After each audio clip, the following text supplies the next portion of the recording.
Jesus fala da destruição do templo. Jesus saiu do pátio do templo e, quando já estava indo embora, os seus discípulos chegaram perto dele e chamaram a sua atenção para os edifícios do templo. Então ele disse: "Vocês estão vendo tudo isso? Pois eu afirmo a vocês que isto é verdade. Aqui não ficará uma pedra em cima da outra. Tudo será destruído."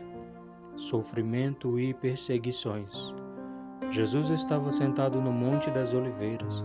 Então os discípulos chegaram perto dele e lhe perguntaram em particular: "Conte para nós quando é que isso vai acontecer? Que sinal haverá para mostrar que chegou o tempo de o Senhor voltar e de tudo acabar?"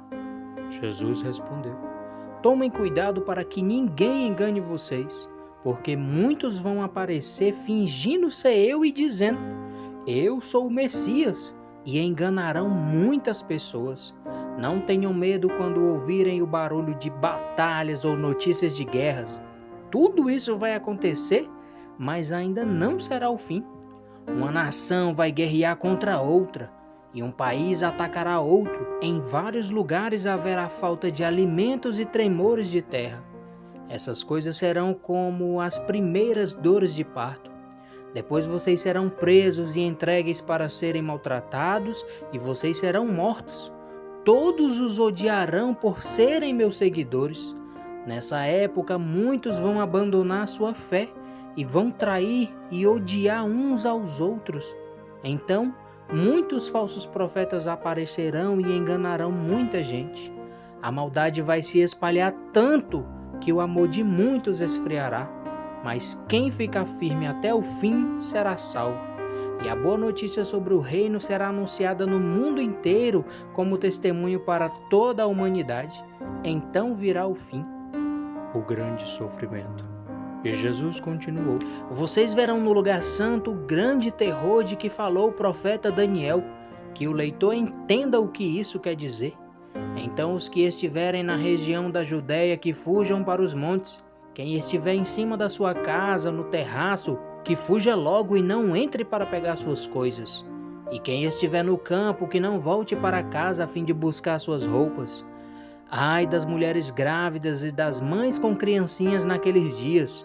Orem a Deus para que vocês não tenham de fugir no inverno ou no sábado, porque naqueles dias haverá um sofrimento tão grande como nunca houve desde que Deus criou o mundo. E nunca mais acontecerá uma coisa igual. Porém, Deus diminuiu esse tempo de sofrimento.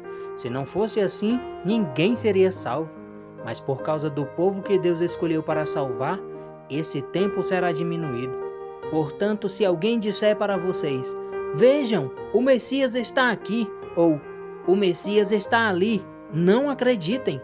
Porque aparecerão falsos profetas e falsos messias que farão milagres e maravilhas para enganar, se possível, até o povo escolhido de Deus. Prestem atenção, eu estou lhes dizendo tudo isso antes que aconteça. E se disserem: 'Vejam, ele está no deserto', não vão lá. Ou ainda: 'Vejam, ele está escondido aqui', não acreditem. Porque assim como o relâmpago risca o céu do nascente até o poente, assim será a vinda do Filho do Homem. Onde estiver o corpo de um morto, aí se ajuntarão os urubus." A vinda do Filho do Homem. Jesus diz: "Depois daqueles dias de sofrimento, o sol ficará escuro e a lua não brilhará mais. As estrelas cairão do céu e os poderes do espaço serão abalados. Então o sinal do Filho do Homem aparecerá no céu. Todos os povos da terra chorarão e verão o Filho do Homem descendo nas nuvens com poder e grande glória. A grande trombeta tocará e ele mandará os seus anjos para os 4 cantos da terra. E os anjos reunirão os escolhidos de Deus de um lado do mundo até o outro." A lição da figueira. Jesus disse ainda: "Aprendam a lição que a figueira ensina. Quando seus ramos ficam verdes e as folhas começam a brotar, vocês sabem que está chegando o verão. Assim também, quando virem acontecer essas coisas, fiquem sabendo que o tempo está perto, pronto para começar. Eu afirmo a vocês que isto é verdade. Essas coisas vão acontecer antes de morrerem todos os que agora estão vivos. O céu e a terra desaparecerão, mas as minhas palavras ficarão para sempre. O dia e a hora. Jesus continuou dizendo: Mas ninguém sabe nem o dia nem a hora em que tudo isso vai acontecer, nem os anjos do céu, nem o Filho, mas somente o Pai. A vinda do Filho do Homem será como aquilo que aconteceu no tempo de Noé. Pois antes do dilúvio o povo comia e bebia, e os homens e as mulheres casavam, até o dia em que Noé entrou na barca. Porém não sabiam o que estava acontecendo, até que veio o dilúvio e levou todos. Assim também será a vinda do Filho do Homem. Naquele dia 2 homens estarão trabalhando na fazenda, um será levado e o outro será deixado. 2 mulheres estarão no moinho moendo trigo, uma será levada e a outra deixada. Fiquem vigiando, pois vocês não sabem em que dia vai chegar o seu Senhor. Lembrem disto: se o dono da casa soubesse quando ia chegar o ladrão, ficaria vigiando e não deixaria que a sua casa fosse arrombada. Por isso vocês também fiquem vigiando, pois o Filho do Homem chegará na hora em que vocês não estiverem esperando. O empregado fiel e o empregado infiel.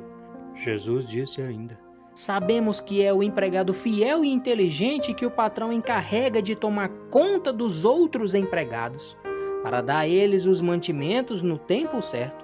Feliz aquele empregado que estiver fazendo isso quando o patrão chegar. Eu afirmo a vocês que isto é verdade. O patrão vai colocá-lo como encarregado de toda a sua propriedade. Mas se o empregado for mau, pensará assim: o meu patrão está demorando muito para voltar. Então começará a bater nos seus companheiros, e a comer e a beber com os bêbados.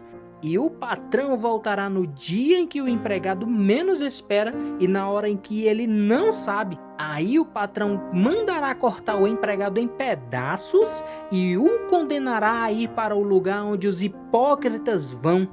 Ali ele vai chorar e ranger os dentes de desespero.